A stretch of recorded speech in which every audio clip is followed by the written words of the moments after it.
again, everyone. I can't believe it's already been too long since I posted anything. I know you guys get tired of me talking about how busy I've been, but I've been trying really hard to accomplish a lot of things while I was gone. So I hope you guys are ready for a few reviews that are coming on this channel, and speaking of which, Satan has suggested that I try something new for this series, so it came to my attention to do medals. So from now on, every time I give a score verdict on anything in this series, it will be given a specific medal, which are a total of 6. First up, with a score verdict of 0 to 2, is the medal of shit. It's so foul and disgusting that you can even smell it from here. Trust me, no one should want this medal. Seriously though, I feel bad for anyone who gets this one. Next up, with a score of 3 to 4, will be given the stone medal. It may not be shit, but it's certainly not a good prize for anybody. Terrible medal, but I guess it could be worse. With an average score of 5, we'll grant a bronze medal. A medal that portrays a product that isn't bad, but isn't good either. Just imagine this medal as the middle ground between good and evil. Whether or not one should be happy to get this medal is kinda up to the individual. A score verdict of 6 to 7 is a silver medal. Not bad at all. I say it's pretty good for stuff that has problems, but ends up being a really good experience. Most games, movies, or etc. that get this medal should feel pretty good about themselves. But the real prize from a score of 8 to 9 is the gold medal. Oh yeah, this medal goes to the best of the best out there. I mean, who wouldn't want the gold medal? Although it does take quite a bit of work to deserve such a medal, you can at least say that you did a pretty fucking good job with your work to deserve it. Last but not least, from a score of 10, will grant you the ultimate medal of all time, the pure platinum medal. This medal is beyond great. It's literally pure platinum perfection. But there's a catch though. You see, not many games get this medal because it takes sheer utter perfection to get such a medal. Any person who's even lucky to achieve this medal should feel like a god. They should appreciate such a handsome devil on those medals. Who would not want a medal of the greatest demon? Now don't get so cocky and egotistical, Satan. Wait a minute. Why is your hair white? What do you say, child? This is my normal hair color. I was born this way. But your hair was brown the last time I saw you. Because it was hair dye. The Overlord of Hell not only has a family, but also dyes his own hair different colors. You know, Satan, you are just full of surprises. Be that as it may, you will be surprised at how long you will stay here. That's not so much of a surprise as it is a reoccurring reality. Anyways, I see you are wearing the business suit I got you. What game are we reviewing today? Well, today we're looking at a game called Remothered Tormented Fathers, a game directed by Chris Darrow and developed by Italian studios called Stormwind Games and was published by Darrow Arts on January 30th, 2018. Of course, this game is available for PlayStation 4, Xbox One, PC, and I think it may or may not be on Nintendo Switch right now, but I'm not sure. Now, where do I even begin? Well, I suppose I should say that this game really isn't as good as it may seem. Now, I'm sure a lot of you guys have heard of this game and probably even played it already, and have already made your own decisions about how you feel about this game. Personally, it's just not as good as it could be to me. Now, before I begin this review, please understand that I want to dissect this game as best as I can because I don't want to sound like an idiot when I say certain things about specific aspects of this game. There's a lot about this game that actually needs to be talked about negatively, unfortunately, which I really do hate to do with any game that I review, but I know that it has to be done for the better. But I will talk about the pros first though. The story of Remothered Tormented Fathers is about Mrs. Reed, the main protagonist, who sneaks into the Felton's house in order to find clues about the disappearance of Mr. Felton's daughter, Celeste. The story itself talks about the cruel experiments of memory loss and memory confusion, which I'm guessing the government did on these people, or the asylum. I forget which one, honestly. The effects of these experiments left Mr. Felton and Gloria, who is the home health aide for Mr. Felton, to be secluded to these side effects of mental disorders, of personality disorders, insanity, psychotic behaviors, you name it. What does make the story kind of interesting is the idea of the situation of experiments and crazy people. I also enjoyed the voice acting as well. I did find the voice acting to be pretty not bad at all. Gameplay wise, the game kind of was fun. Even with all the bad stuff, I somehow found some slight enjoyment in all of it, and I mean very slightly, but most of the majority for me, it was kind of a not bad experience. The gameplay does consist of mostly stealth and finding items that progress the game. You can find papers that explain more of the story and what's happening as you find them. I do like a lot of the items in this game. For example, I really do love the defense items. They're what I like to call lifesavers because when an enemy beats you to a point where they grab you to instantly kill you, you can use these to immediately save yourself from instant death. So it's very important to always have a defense item on you. I also like the stun items and placeable items as well. These items are located everywhere in the house and can be thrown at your enemy to stun them for a short period of time. The placeable items can be used as either sound distractions or door holders that can keep your enemy out for just a bit. There may be a lot of interesting stuff going on in this game, but however, this game had a lot of things in it that just didn't work for me. Before you continue your little review, I will say that this game is wasted potential. It is a shame that wonderful potential could just be wasted away. Yeah, it really is upsetting that this game wasn't as good as I was expecting. I mean, a long while ago I've watched a whole playthrough of this game, and after playing it for a while, I gotta say, it really was just meh. Look, I don't want to sound like some bashing asshole that's just bashing this game for no apparent reason, but this game really isn't what it cracks up to be, unfortunately. And it's sad because if only they would have had people to playtest this game more and made more development time for this game, I do truly believe this game would have been the game that was among the best of games. But unfortunately, we got to look at why this game isn't all that great. So to start off, I would like to talk about why the story isn't great at all. The storyline. Where do I even begin at all? Well, let's take this in the steps, shall we? Step 1. This is the biggest problem, by the way. It's just too inspirationally preachy over a non-existent message. So some of you guys might be a little confused by what I mean by that, so let me just get down to business explaining myself. Firstly, as I already stated before, the story is about people who have been experimented on by some asylum or government. Honestly, the whole premise of the story is rather interesting, but what I absolutely hate about it is how preachy it is over something that isn't even there. It's like this game is trying too hard to be over dramatic with its characters and its environment, but what ends up happening is nothing more than confusion for the audience. Because ultimately, I do feel like this game understands what the story is and what it is about, however, it doesn't seem to understand what it's actually trying to say morally. In a lot of stories, there's always some underlying moral message behind it, teaching something that might be important in life. And some just don't have messages, but rather just a theme. Some themes include things like the fear of death, acceptance, overcoming life's many problems, etc., etc. You get the idea. This game has a story in place, but it sure as hell doesn't understand what it's trying to say behind it. What I mean is, it's trying way too hard to be preachy over a message that just isn't there at all. I've seen a lot of terrible media do this constantly and consistently, where they always try to add over-the-top effects, acting, unnecessary details, etc. in order to appear deep and logical, but in reality, it's like an extreme pretentious person using big words to appear smart, but in reality, they're just idiots using big words to disguise the lack of understanding. And this, to me, is exactly what makes this game seem so confusing and just so lacking in so many ways, and this is why this game alludes to the lack of understanding. For a good example, I'm going to show you the opening where it shows the future Rosemary as an old lady. I want you to pay close attention. My memory is not one of my strong points. Well, for example, why do they call you Madame Svenska? A name is just a trace. It is our business card, our identifier. It presents us to the world. But does it tell our story or really describe who we are? I swear I know 3 or 4 idiots with the same exact name. Well, yes. But we are not made of that name. It is given to us. Other people choose it for us, whether it suits us or not. It doesn't tell us who we really are. That name will not give us any answers. It is only through growing old that we become the answer to the questions of our childhood. And living in Sweden the last 30 years has definitely inspired this affectionate moniker.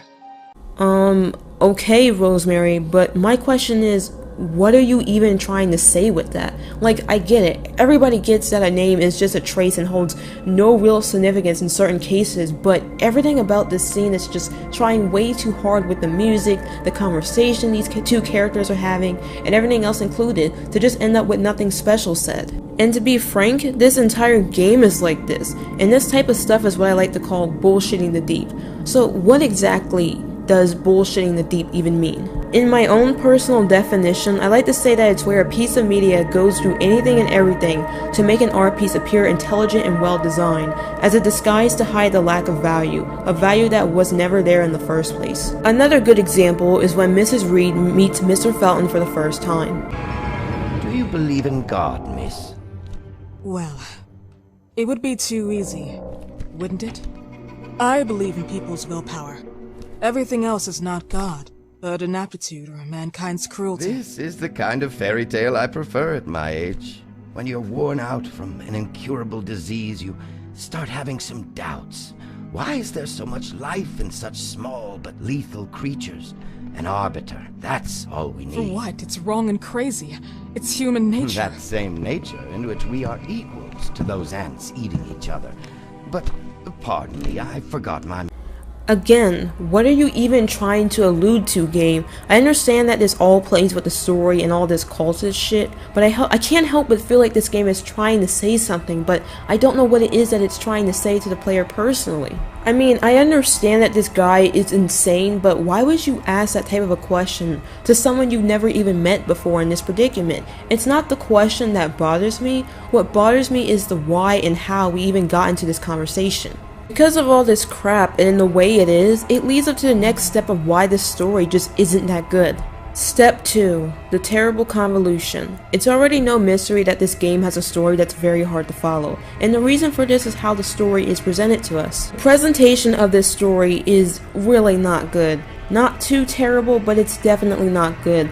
I think a lot of it stems from the interactions of the characters. The conversations to me just don't seem natural. But that could just be my personal perspective. To me, it just seems a little off in some ways. And the way the story folds in and collapses on itself just makes everything just appear all over the place in some ways. Like the way these characters behave, it just seems so unrealistic and stupid, which leads to the next step of problems.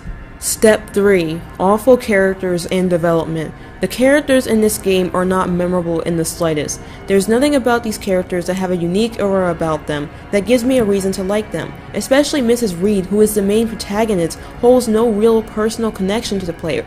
And so on again, there's no reason to give a shit about her if she dies or even succeeds in her quest. And unfortunately, the villains are the same. There's nothing about Mr. Felton that's gonna make you say, oh, what a scary dude, he's so interesting.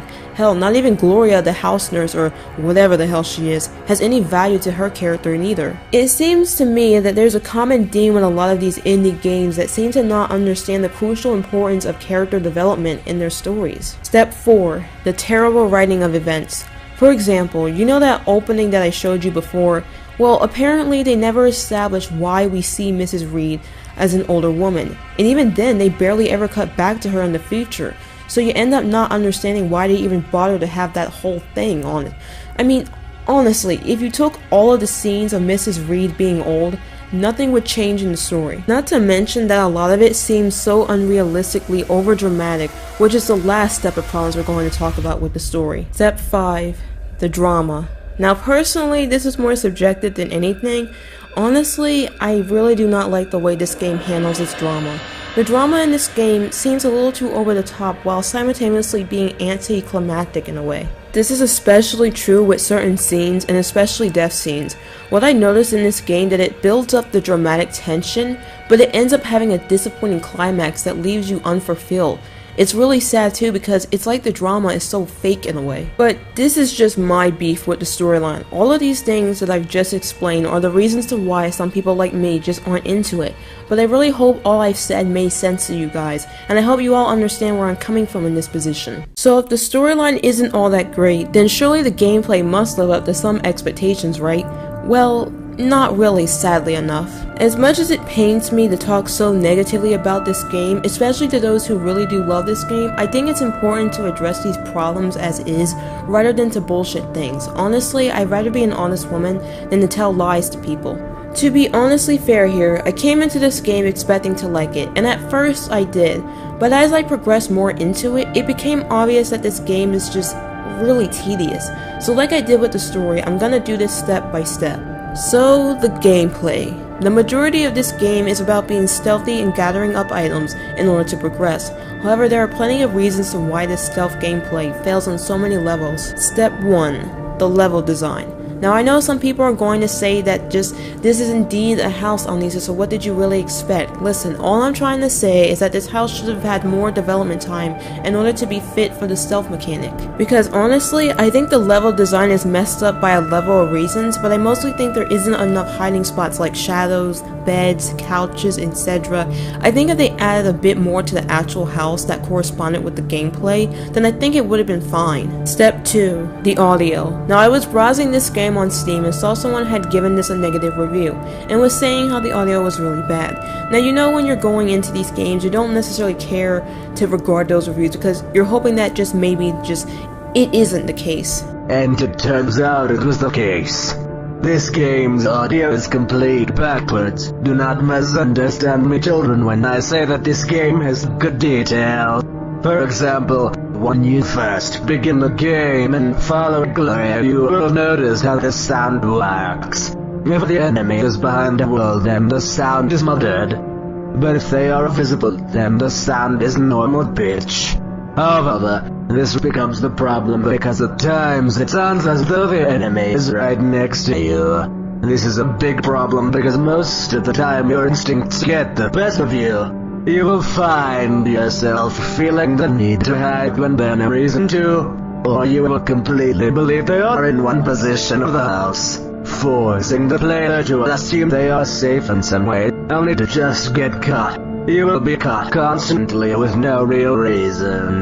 There is not enough trace and evidence of the enemy to know where they are located, so players are left to blindly investigate the house without any whereabouts of the enemy. This creates a system that is more luck-based rather than a skilled-based system. It is very disappointing that the game can become so tedious with its gameplay. If only they knew the golden rule of what makes a great game.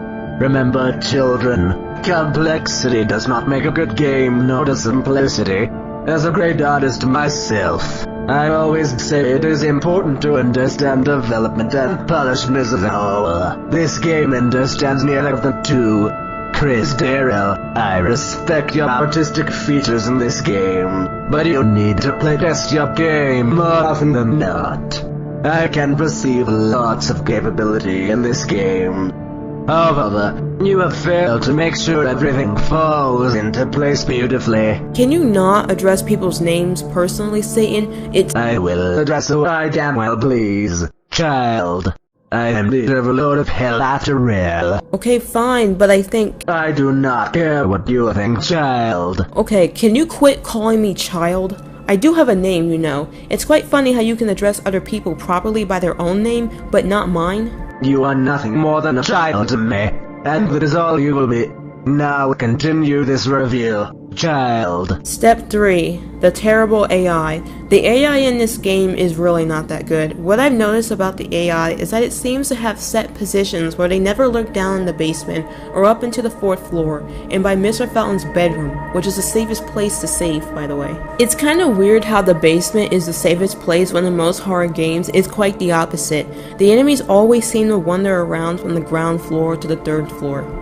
Also, for some reason, and I know this is gonna sound really weird, but for some reason I felt like the enemy would always lurk on the floor that I needed to be on most of the time. Like for example, if I needed to get an item on that floor, it seemed like the enemy would lurk there most of the time, but I guess that's just me. It's also crazy how the enemy hears me trying to save my game by the dining room. Now mind you, I wasn't even running at all, but somehow the dumbass AI somehow sent me behind the door, which I highly suggest you keep a rope on it so you have time to hide. The AI just seems so random as well. Like sometimes you think you're good in one room, but the next time the AI can just somehow hear you sneaking around, somehow, and just goes after you immediately. I really wish the AI had some sort of a logical pattern where the player required a certain skill that they would have to master in order to progress farther into the game. Step 4. The mechanics and everything else included. There are many mechanics that are kind of good and work fine. However, the way to interact with anything is just ridiculous because you have to manually move the camera in just the right spot in order to actually select the item or to interact with stuff. Now this is just a nitpick, but I kind of wish we could have just selected the item as is. I also feel like a lot of items such as the defense items and other items that help you survive need to stand out just a little bit more. Everything just seems to blur in together because of how dark the environment is. Also, I kind of think the QTE for the survival weapons, the defense items, just kind of aren't necessary. It should just be an automatic thing. Not to mention that the aiming mechanic is really not that great either. You'll be aiming on one moment, and then when you do actually throw the item at the enemy, Rosemary takes freaking forever to throw the fucking item. So what ends up happening is that the enemy can just easily dodge that, which is a pain in the ass. But the animation, while it really isn't all that bad, but sometimes it just doesn't look all that great in certain places, especially when Rosemary stabs the enemy with the defense item, into them. It just looks so freaking cheesy to me. Another big thing that irritated the shit out of me was when I was spending half an hour trying to figure out how to find the handle for the oven. I went all over the house only to just look up a walkthrough showing that in the same room as the oven was in, that the freaking handle was on the upper shelf. I was so fucking mad because I knew that in some way that's just my stupidity for not analyzing the room more thoroughly. But this is exactly the crap that I'm talking about with this stuff. How am I supposed to know to look up at the specific place? Like, come on already. But it was just irritating, and after a while it all just got tedious to me. I didn't even care if I got caught a lot of times, but either way, here nor there, I think it's about time to probably wrap up this review. Conclusion.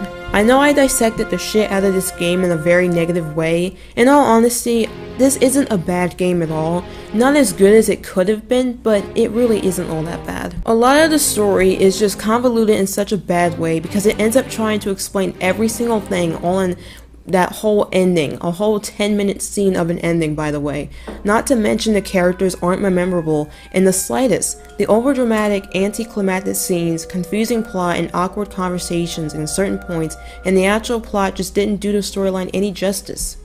Even the gameplay didn't get that much justice either, and so we're left with something that doesn't even reward us for having good skill. It's games like this that make you realize just how good other games like Manhunt and other better indie games are in comparison. Listen, you can ignore what I'm saying and you can dismiss whatever you want, but you gotta admit that other stealth games have a system in place that actually requires skill, rather than some random system that bases your survival on luck. And speaking of luck, we're just lucky that Rosemary can run endlessly through these hallways and all of these rooms. Seriously, it would have been hell if you had a stamina bar. Thank God they had it, but still though, it's just so many problems with this game. And all that I said is the problem with this game at times. It just feels so tedious with so much that it's not even scary at all, so you end up not giving a shit that you get caught because whatever, you're just going to run and hide anyways. And it's not that I don't mind it, but this game doesn't give the player any risk. It doesn't challenge the player with anything. But overall, the game can be fun at times. Even with all the problems at hand,